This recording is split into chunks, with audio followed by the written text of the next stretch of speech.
Many times when we talk about things like consciousness, awareness, perception, cognition, understanding, the disagreements that arise are actually a result of lack of agreement on what we call definitions of these terms. So let me first bring some clarity to definitions.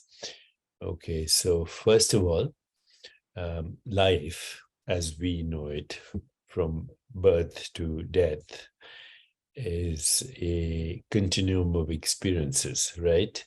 We experience life from the moment of we are born and to the moment we pass as a body-mind system.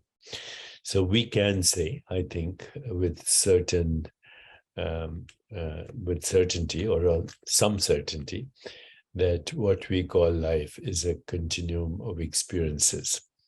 So what is an experience? An experience, if you look up the dictionary, is the process or fact of personally observing, encountering, or undergoing an event. Let's call it a space-time event.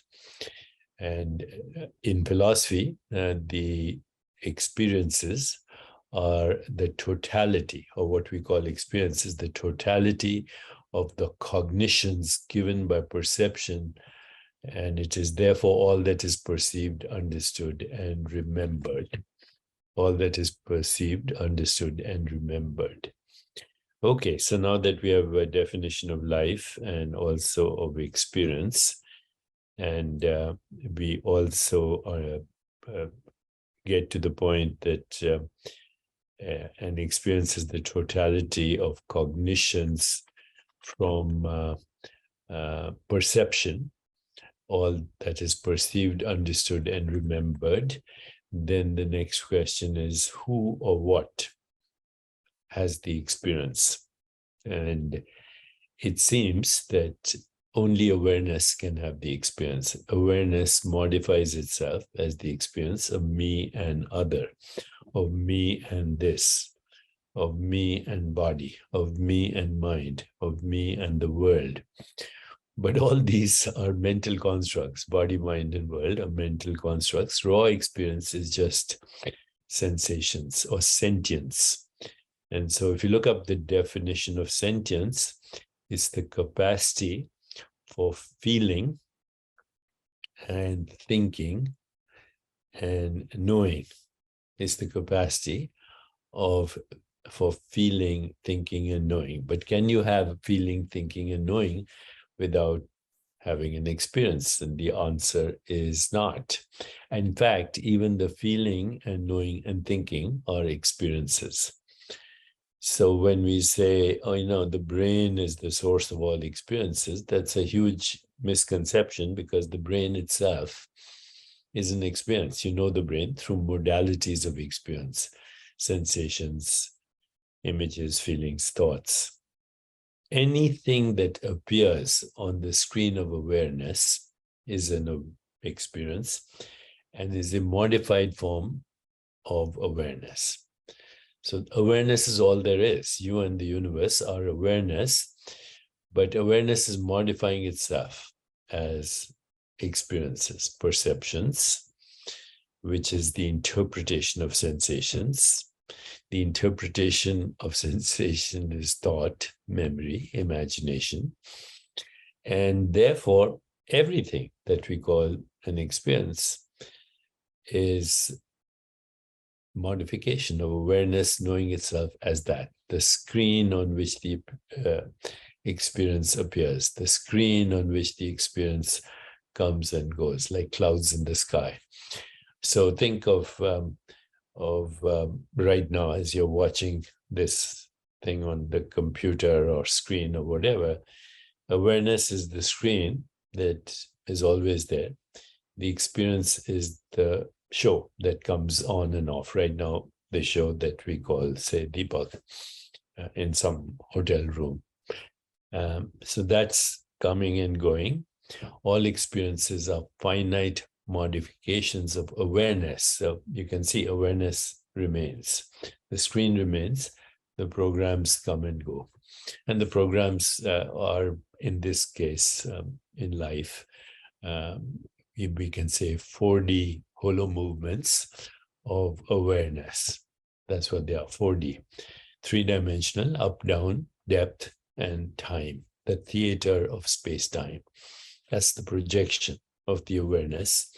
And then all the stories that are happening, all the characters, the fictional characters like you, me, you know, everyone else, gangsters and presidents and heroes and villains and heroines and mythical figures and imagination and thought are modified forms of the screen appearing as the show, the 4D holo movement in the theater of space-time with fictional characters interacting with each other in the matrix of beingness.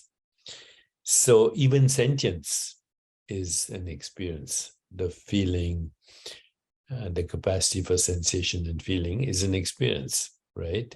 So what is it that knows the experience? What is it that knows the experience? What is it that knows even sentience, the coming and going of sentience? And that is infinite awareness. The infinite, which is inconceivable and not perceivable and formless and irreducible and without cause and not in space and not in time, and therefore unimaginable, it modifies itself into that which can be imagined, experienced, conceived, and called sentience. So who you are is not sentience, but even the coming and going of sentience, the awareness of sentience.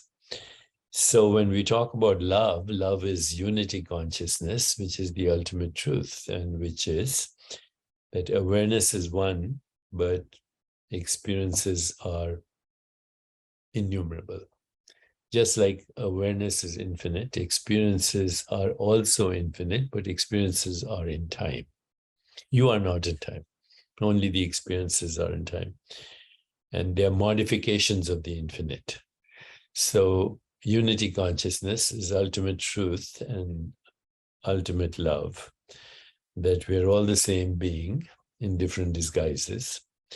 And when you fall in love with the infinite, then you fall in love with all modifications of the infinite, all modifications of the infinite, all finite experiences are the loving expression of the infinite.